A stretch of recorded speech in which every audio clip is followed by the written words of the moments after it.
कृष्णा बोला ना, बोला सर, बोला. तुम्ही काहीतरी ट्विट करताय आज, तुम्ही ट्विट काय सांगतात? एक महिना झाला. एक तर संतोष देशमुख प्रकरणाला पूर्णपणे 1 महिना होऊन गेलेला आहे. राज्याचे मुख्यमंत्री आणि गृहमंत्री आरोपींना सोडणार नाही. अजून पकडलेच नाही तर सोडायचा कुठे प्रश्न निर्माण झालेला आहे. काल सुरेश धस यांनी वेगवेगळ्या संपत्ती त्यांच्या भाषेमध्ये या आरोपींच्या जाहीर केलेल्या आहेत. एकीकडं संजय राऊत साहेबांचं 12 लाख का 15 लाख रुपयाचं ट्रान्झॅक्शन होतं. त्याच्यानंतर अनिल देशमुखांचंही ईडीने तर सगळ्या गोष्टी स्पष्ट केलेल्या आहेत. आणि असं असताना हे लोक एवढ्या प्रकारच्या मालमत्ता असताना ईडीचं याच्याकडे लक्ष नाहीये. ईडीचं याच्याकडे मुळीच लक्ष नाही अशा विषयाकडे. याच्यातला एक आरोपी अजून सापडत नाहीये. जो आरोपी मुख्य त्याच्यावर अजून 302 गुन्हा दाखल होत नाहीये. संबंधित मंत्र्यावर कोणत्याही प्रकारची कारवाई सरकार करत नाहीये. मग हे सरकार गेंड्याच्या कातडीचं झालेलं आहे का? धडधडीत सगळ्या पुरावे, सगळ्या गोष्टी आणि पूर्णपणे या महाराष्ट्रात ठिकठिकाणी गावोगाव अशा पद्धतीने आक्रोश निर्माण झालेला असताना सरकार मला असं वाटतं गुन्हेगारांना पाठीशी घालण्याचंच काम करतंय का? एकीकडे दाखवतं सरकार आम्ही आरोपींना पकडतोय, पण आरोपी पकडले गेले नाही. तर आरोपी आले, हजर झाले, सरेंडर झाले. त्यामुळे सरकारच्या या सगळ्या भूमिकेविषयी हे साशंकता निर्माण झाली. जो पब्लिक क्राय मला वाटतं हा ओसरला, या आरोपींना रिलीज करायचा अशा पद्धतीनं भूमिका काही प्रकरणात सरकारने मागच्या काळात घेतलेली, तशीच भूमिका या प्रकरणात आहे की काय अशा प्रकारची शंका निश्चित सगळ्यांच्या मनात आहे.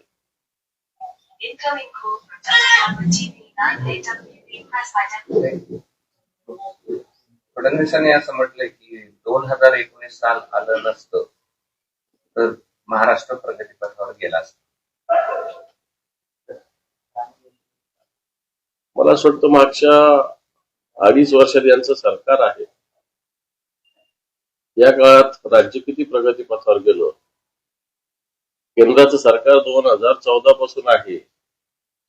रुपयाचं किती अवमूल्यन झालं. या सगळ्या गोष्टी जर समोर आल्या तर फडणवीसांना उत्तर मला असं वाटतं चांगल्या पद्धतीनं भेटेल. कारण हे सरकार नुसतं घोषणाबाजीत गुंतलेलं आहे. आज उद्योग मोठ्या प्रमाणावर गुजरात, कर्नाटक, तामिळनाडू या राज्यात जात आहेत. महाराष्ट्रातले उद्योग दुसरीकडे वळवले जात आहेत आणि महाराष्ट्राचं सरकार मूग घेऊन गप्प आणि डोळे लावून एकदम झोपेचं सोंग घेतलेलं सरकार आताच्या घडीला आहे. आणि म्हणून या सगळ्या गोष्टी बोलाचीच कडेन बोलाचाच वाद. 2019, 20, 21 कोविडच्या काळात सुद्धा जे सरकार महाराष्ट्रात होतं, बाकीच्या ठिकाणी उद्योग बंद होते, परंतु महाराष्ट्रात हे उद्योग सुरू राहिले आणि महाराष्ट्र देशाच्या प्रमाणात जर विचार केला तर निश्चित प्रगतीपथावर राहिले. विरोधकांचा असा आरोप आहे की महाविकास आघाडीमध्ये समन्वयाचा अभाव आहे, त्यामुळे शरद पवार नाराज आहेत. भविष्यामध्ये महाविकास आघाडीमध्ये कुठेतरी होऊ शकते का धुसफूस आहे? असं काय होईल असं वाटत नाही. समन्वयाचा अभाव असायचं काही कारण नाही. कारण पराभवानंतर काही वेळ शांत बसलं पाहिजे ना. लगेच पराभवाच्या दुसऱ्या दिवशी ठीक आहे, जय पराजय हे सगळे ठीक आहे. पराजय मोठा जरी झाला असला तरी हळूहळू जसं जसं काळ जाईल तसं याच्यातून सगळे सावरलं जाऊन पुन्हा एकदा महाविकास आघाडी ताकदीने येणार काय कामाला लागेल असं ओव्हरऑल दिसतंय. विजय वडेट्टीवार आणि अमोल कोल्हेंचं एक वक्तव्य जे आहे ते आपल्या नगरसेवकांना कुठेतरी टोचतंय. कारण वडेट्टीवार असं म्हटलं की जागा वाटपाचा गोळाचा आम्हाला फटका बसलाय, त्यामुळे आमचा विधानसभेच्या निवडणुकीत हा फटका न सहण्यासारखा आहे. 20 दिवस जागा वाटपाचा गोळ ठेवला होता, 2 दिवसात आम्ही हा विषय मिटवला. याला धरूनच असे ते म्हणाले की बैठकीत वेळ वाया घातला होता. 11 वाजेची बैठक असायची, 2-2 वाजायचे आणि या सगळ्यांचा फटका आम्हाला निवडणुकीत. मला वाटतं हा प्रश्न त्यांनी त्यांच्या प्रदेशाध्यक्षाला विचारला असता तर किंवा सांगितलं असतं तर बरं झालं.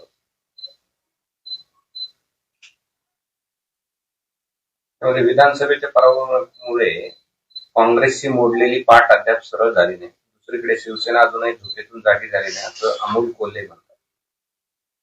अमोल कोल्हे मोठे नेते आहेत, विचारवंत आहेत, त्यांच्याविषयी मी काय बोलणार. त्यांच्या पक्षाची काय स्थिती त्यांनी सगळ्यात आधी बघितली पाहिजे. बावनकुळे यांनी वाल्मिक कराडांविषयी वक्तव्य केलंय. वाल्मिक कराड खंडणीचा गुन्हा, तरीही लाडकी बहीण योजनेचे अध्यक्ष. एखादा कार्यकर्ता जेव्हा चांगलं काम करतो तेव्हा त्याला पद मिळतं आणि एखाद्या काळात चांगलं काम केलं त्याला म्हणून हे असं पद दिलं गेलं. चांगलंय. मलाच वाटतं त्या बीड आणि पळीतले सगळे मागच्या 2-4 वर्षातले गुन्हे काढले ना, कोणाकोणाचा अपघातात मृत्यू झाला, पाय घसरून पडले, असे सगळे मृत्यू जर काढले ना, तर मला वाटतं कोण किती चांगले कार्यकर्ते सगळं समजून येईल. तशी फक्त इन्क्वायरी करायची हिंमत सरकारने दाखवली पाहिजे. पुण्यातील गुन्हेगाराच्या घटनाक्रमावरून अजितदादांकडून आयुक्तांवर टीका करण्यात आली आहे. जमत नसेल तर आम्हाला सांगा, आवेगाबाहेरचा विषय असेल तर आम्ही तो हाताळू आणि अधिकारी बदलू. आणि दुसरीकडे फडणवीसांकडून पाठराखण करण्यात येते. पुणे जिल्हा विस्तारित आहे आणि त्यासोबतच पुण्यामध्ये गुन्हेगारी वाढत आहे. हे पहा, पुण्यात गुन्हेगारी तर वाढली, हे कबूल केलं पाहिजे. पुणे असेल, नागपूर असेल, ठाणे असेल, नवी मुंबई असेल, इव्हन संभाजीनगर, नाशिक सारख्या शहराची आता अनेक गुन्हे मोठ्या प्रमाणावर वाढत आहेत. आता गुन्ह्याचं प्रमाण असं झालेलं आहे की गुन्हा म्हणजे अतिशय त्याला आता लोकही, सरकारही, प्रशासनही लाईटली घेतं. मग ड्रग्ज असेल, मर्डर्स असेल, फसवाफसवी असेल, त्याला अतिशय सहजपणे घेतलं जातं. भावना मेल्यासारखी स्थिती आत्ताच्या घडीला घडलेली आहे. गुन्हा घडल्यावर कोणालाही काही या टस का मस होत नाही अशा प्रकारची स्थिती झालेली आहे. आणि मला वाटतं पुण्याच्या स्थितीतून एक दिसत असताना एकीकडे मुख्यमंत्र्यांची भूमिका वेगळी, उपमुख्यमंत्र्यांची भूमिका वेगळी, सरकारने आपसात समन्वय साधला पाहिजे. जे फडणवीसांवर टीका करायची ते एवढ्या लवकर रंग बदलते हे आम्हाला वाटलं नव्हतं, असे आदित्य ठाकरे म्हणतात. त्यांना सरल्याचीच एक उपमा त्यांनी अप्रत्यक्ष दिली आहे. कोणाला? एकनाथ शिंदेनं. आणि एकनाथ शिंदे हे आधी फडणवीसांवर टीका करायचे, आता ते त्यांच्यासोबत आहे. काल आहे तसं नमा असं म्हणावं लागेल. काळ बदलतो तशा भूमिका बदलत असतात, तशा भूमिका त्यांच्या बदललेल्या. रायगडचं पालकमंत्रीपद माझ्याकडे असावं सगळ्यांचं म्हणणं आहे असं गोगावले म्हणतात. रायगडचं पालकमंत्रीपद मला मिळेल असं मला वाटतंय.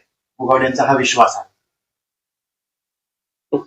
कोणाकोणाचे विश्वास काय काय कसे सार्थक राहतात. आता मला वाटतं कोणाच्या हातात काही राहिलं नाही. मुख्यमंत्री निर्णय घेतील, काही याची चर्चा होणार नाही. मुख्यमंत्री ठरवतील, ज्याला जे मिळेल ते त्याला घ्यावं लागेल. पक्षातील प्रमुख पदांवर बदल करा अशी मागणी पदाधिकाऱ्यांनी शरद पवारांकडे केली आहे. जयंत पाटलांची प्रदेशाध्यक्ष पदावरून बदली करण्याची मागणी यावेळी करण्यात आली. त्यांच्या पक्षाचा अंतर्गत विषय आहे तो. राष्ट्रवादी काँग्रेस, शरद पवार पक्षाचा अंतर्गत पक्ष कोण प्रदेशाध्यक्ष असावं, कोण काय असावं, हा त्यांचा पक्ष आहे. मनोज जरांगे पाटील यांचं एक विधान होतं की त्यांना घरात घुसून मारा, त्यानंतर आंदोलनं पाहायला मिळत आहेत. तर अशी विधानं केल्याच्या नंतर कुठेतरी अशांतता निर्माण होती. नाही, घुसून मारा वगैरे म्हणजे मग ते तसे आपण होणं हे काही गरजेचं नाही. पक्षीय मार्गानं प्रतिक्रिया देणं हे काही वावगं नाही. फक्त त्याच पद्धतीनं प्रतिक्रिया दिली पाहिजे. घुसून मारा वगैरे ते सगळे विषय, मग ते जसं वागतं तसंच आपण वागलं, मग त्याच्यात आपल्याला फरक असला पाहिजे असं मला तरी वाटतं. राज्यात कायदा सुव्यवस्थेचा प्रश्न निर्माण झालाय. पुण्यामध्ये कोयता गँग नंतर आता कोल्हापुरातही कोयता गँग पाहायला मिळतात. संभाजीनगरात सुद्धा काल एक जण किडनॅप केलं होतं. ही परिस्थिती आहे. सगळ्या राज्यात कायदा सुव्यवस्था स्थिती पूर्णपणे हाताबाहेर गेलेली आहे. गुन्हा घडणं हे आता असं नॉर्मल वाटतो. आधी एखादा घटना घडली तर ती अबनॉर्मल वाटायची, परंतु मला असं वाटतं आता माणसाच्या मुंबईच्या आता देशातल्या सगळ्याच महानगराचं प्रदूषण वाढतंय. तसं मुंबईचंही विशेषतः मुख्य शहर जे दक्षिण मुंबई या भागात प्रदूषण मोठ्या प्रमाणावर वाढतंय.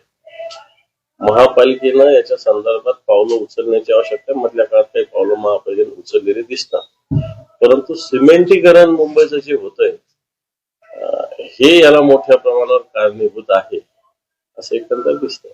मुंबई महानगरपालिकेच्या निवडणुकीच्या तोंडावर शिवसेना ठाकरे गटाच्या उर्वरित माजी नगरसेवकांमध्ये नाराजीचा सूर असल्याची माहिती समोर येते. चुकीची माहिती आहे.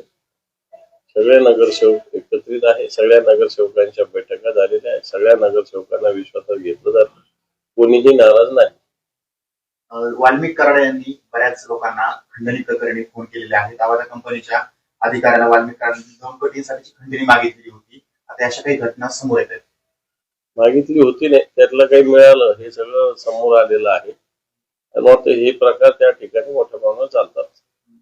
वाढवण बंदराच्या जमीन अधिग्रहणाचे आदेश देण्यात आले. जुनेच आदेश आहेत ते. वाढवण बंदराचं भूमिपूजन व्हायच्या आधीच हे सगळे आदेश निघालेले. आणि ती टोरेस नावाची कंपनी होती दादा, जे हिरे विकत घ्या, डुप्लिकेट हिरे, त्याचं जाळ एवढं पसरलं की कोट्यावधींची फसवणूक झालेली आहे राज्यामध्ये. अशा प्रकारे काही स्कॅम समोर येतात. ते जर स्पष्ट बोलायचं तर लोक सुद्धा प्रलोभनाला बळी पडतात. उगाच 2 पैसे मिळतात म्हणून त्याच्या मागे वाहवत जाणं आणि हे सगळ्यात मोठं चुकीचं आहे. तर अशा कंपन्यांचं फावतं. आता अशा कंपन्यांना मी ह्या जर गोष्टी केल्या असेल, आता याच्यावर नियंत्रण कोणाचंच नाही, ना सरकारचं नाही आहे, ना कोणी काही करू शकत नाही. आपण जनतेनंच अशा पद्धतीनं गुंतवणूक करताना विश्वासार्ह ठिकाणी केली पाहिजे. हे सगळ्यात महत्वाचं. जनतेचं एक भूमिका याच्यामध्ये महत्वाची मला तरी असं वाटतं. जी कंपनी आहे आणि ही कोणती का कंपनी असत नाही. आता लोक एकाच वेळेस गुंतवणूक करतात आणि एकाच वेळेस मागायला जातात आणि त्याच्यामुळे मला असं वाटतं अशा पद्धतीनं क्षोभ निर्माण होत असतो सगळ्या आर्थिक संस्थेत, असं मला तरी वाटतं. माझा अभ्यास एखाद्याच कमी असेल याच्यामध्ये, पण याला लोक जबाबदारी असं माझं स्पष्ट मध्ये. लोकांनी आता या संदर्भात गुंतवणूक करताना 2 पैसे कमी मिळतील पण विश्वासार्ह ठिकाणी केली पाहिजे. दादा, आपल्या जिल्ह्याचा एक प्रश्न आहे. जो काही जन्मदर आहे लेकरांचा पाहायला गेला तर मुलीचं प्रमाण अतिशय कमी आहे. 1000 मुलांमागे फक्त 889 मुली आहेत. दुसरीकडे आता बक्षीस ठेवण्याची वेळ आली की जे काही कोणी गर्भपात किंवा गर्भलिंग निदान करत असेल तर त्यांची ते रोखलं 1 लाख रुपयांचं बक्षीस आहे. ही स्थिती समोर येते. त्याने खऱ्या अर्थानं अनेक इनलिगल गर्भपात केले जातात